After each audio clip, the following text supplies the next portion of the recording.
Welcome to this presentation, What is Dementia? My name is Rhiannon Thorne. Today's presentation will help you understand what is dementia and how to support people who have dementia. Dementia is an umbrella term to describe a number of conditions of the brain. There are many types of dementia, like Alzheimer's disease or vascular dementia. They will come under that umbrella heading of dementia. There are over 100 different types of dementia. In this presentation, we will look at the most common types. Dementia is not a natural part of ageing. It doesn't just affect older people.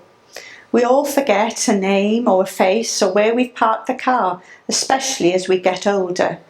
But dementia is something different. It has an impact on everyday independence. It can affect personality, skills, social functioning, activities of daily living, reasoning, memory and communication. Personality changes might be where someone who's normally very placid is now very angry all the time. They might start to use strong language which they never would have used before. They might become sexualised towards people, which is very different to their previous behaviour. They may become more suspicious or make accusations or become less trusting. Skills, they might lose the skill to play a musical instrument, speak another language, play sports or ride a bike. Social skills would include perhaps not being able to talk to people or know what to talk about or when to talk. How to have empathy with other people, how to stand close to people and when not to stand close to people, how to recognise, and they might lose the skill of using different technologies to keep in touch. Activities of daily living include cooking, getting dressed, keeping yourself or your house clean, being able to pay the bills, but also be able to care for others, including children or a loved one. Reasoning, memory and communication. Being able to understand the world around them, remembering recent events. They might lose speech or be able to understand speech. Dementia is caused by a disease of the brain. Dementia involves a persistent, global, progressive deterioration of all brain function. Persistent means that it will not go away. Dementia is a terminal illness. Global, it can affect any part of the brain, and it is a progressive disease, so it will affect more parts of the brain as the disease process goes along. Alzheimer's disease is the most common type of dementia. This is where the chemistry or structure of the brain changes and there are death of the brain cells. The decline is gradual and over a long period of time.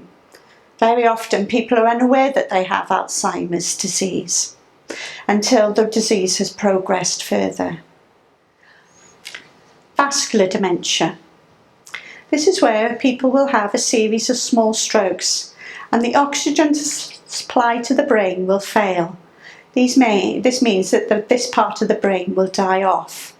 This can be a stepped approach to dementia. So where Alzheimer's is a very slow decline, vascular dementia is stepped. The person will have a small stroke and they will dip and then they'll level out and then they'll have another dip and then they'll level out. So it's a stepped approach to the disease process. Pick's disease and frontal temporal dementia. This damage is focused on the front part of the brain. This is where your personality and your executive functioning and your planning is there. So that is affected more than other types of dementia. Because there are different reasons why people will have dementia, some people will have more than one type. So a person might have Alzheimer's disease with that slow decline. Some people may have vascular dementia as well with that stepped decline. When most people hear the word dementia, they think of memory loss. And very often it does start as short-term memory loss, but there are other impacts. Memory are short-term and long-term memories, and how they are stored is different. If you think of memories as a book stored in a bookcase, that can help to understand how short-term and long-term memories are stored. If you think of memories as an event, and that memory is stored in a book, in a bookshelf, those books start at the bottom shelf and start to work up the shelves as your life progresses on. So you now have books stored to the top of your bookshelf. But this bookshelf is made of flimsy wood, and when dementia starts and your bookcase starts to shake, those books start to fall off, and they can fall off quite quickly. If you think of memories as feelings and emotions, those are also stored in a separate bookcase, and those are built up again from the bottom working to the top. But this bookcase is made of much sturdier wood, so when dementia starts and that shaking starts, those books remain longer than the memories you have around events. So those feelings and emotions will still be there, even though you might not remember the event. So you might have gone over the park with your daughter for a walk. In the afternoon later, you might forget that you've been for that walk or forget who your daughter is, but you will still have that feeling of exercising, being out, fresh air, happiness, being with someone that you love. If you lose your short-term memories, new learning can be difficult. So don't expect people to remember your name, and you can help them by saying your name and introduce yourself every time. Accusations can sometimes be made by people with dementia. It's human nature for us to blame people when we lose things, and if we're forgetful, we might forget where we've put things. You can help the person with dementia by helping them look for the item, check and see if they can find it together. But always check with a member of staff and report if items have actually gone missing. Hiding possessions. If you're fearful that people are taking items, then you might start to hide those items. They might start then to make accusations. You can help by understanding where people normally hide their things and help them again to look for those items. People will often repeat actions or repeat conversations. When people are repeating conversations, treat every conversation as a new one. Be patient and be interested in what they are saying. The way that we interpret the world around us can be impacted upon. People can become disorientated, time, seasons, places and people. You can help by reminding people who you are, introduce yourself, what time of day it is, what you will be doing with them, what the season is it a sunny day, so it's summer. Make sure people know where they are and what time it is and the season. Recognition problems. People might find it difficult to recognise objects, places, people. Imagine that you sit down at a table to eat your lunch. You have a knife, fork and a spoon in front of you, but you can't recognise what's the knife, what's the fork or what's the spoon. They all look the same. As you look around, people are eating their lunch and enjoying their food, but you don't know how to get started in eating your meal. How would you feel if someone came and took over or laughed at you because you didn't know which was the fork, the knife or the spoon? Reassure people. They don't very often like to be told that they're wrong, so don't use words that are blaming or shaming. Have empathy and support people when they're ready to be supported. People may have hallucinations. They might see or hear things that are not there. If they're distressed, reassure them. If not distressed, then do not correct the person. They may also have delusions, false beliefs, such as my food is being poisoned or people are out to get me. Again, reassure people if they're distressed. Do not take things personally. Try another member of staff for support. It might be that they recognise you as somebody that they didn't like from a previous experience. Changes in personality can be very difficult for family members and friends. This is not the man I married, or my father would never have done that. People can act very differently and out of character. They may have disinhibitions, sexual disinhibitions, toileting, they might have rude table manners, they might pick food off other people's plates, or they might scrape food that they don't like onto somebody else's plate. They might use language that is inappropriate. They may also have poor emotional control. They might lose their temper or become distressed quite quickly. You just need to be patient. Do not take things personally.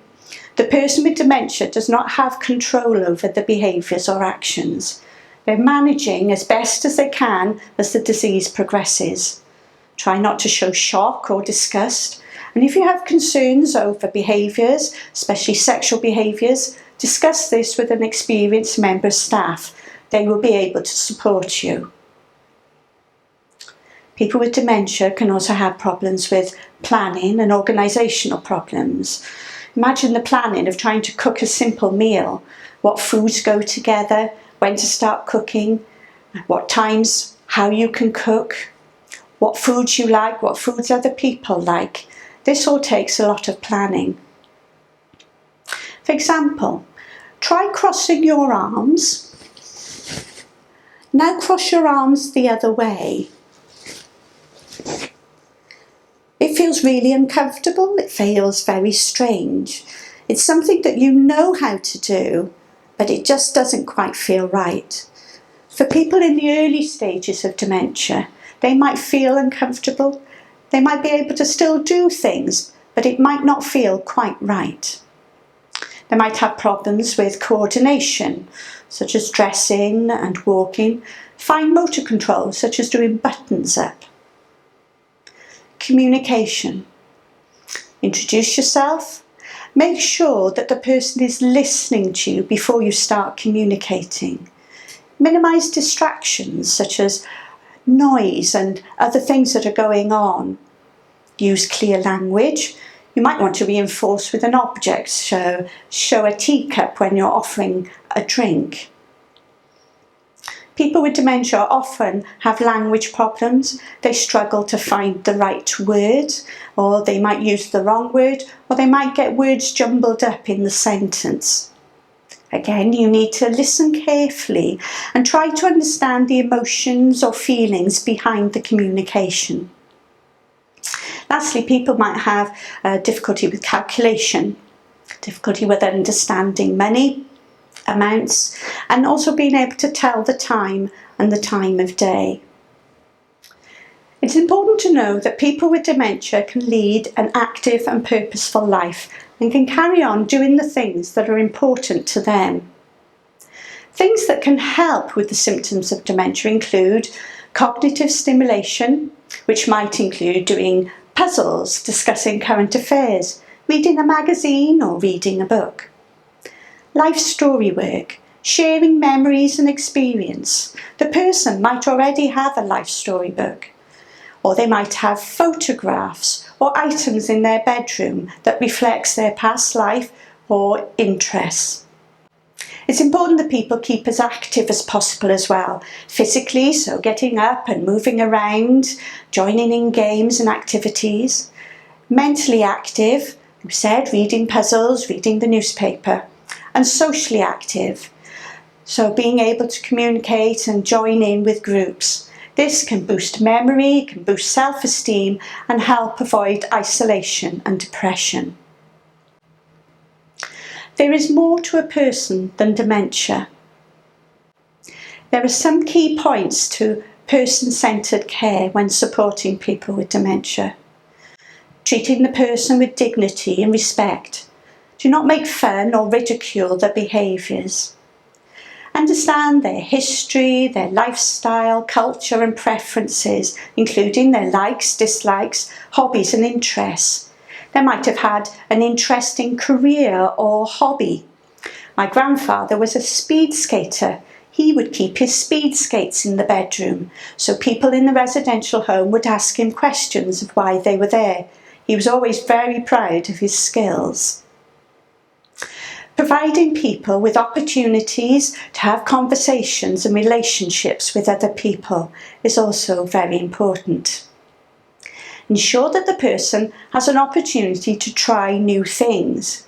Very often for people with dementia, we try and stick to the same routines, so things are familiar. But this shouldn't stop us trying out new activities and trying perhaps new foods with an individual with dementia. Thank you for listening. If you need any further information, you could go to the Alzheimer's Society website, you could speak to staff, or you could talk to the person themselves. They are the expert in how they wish to be cared for. Thank you.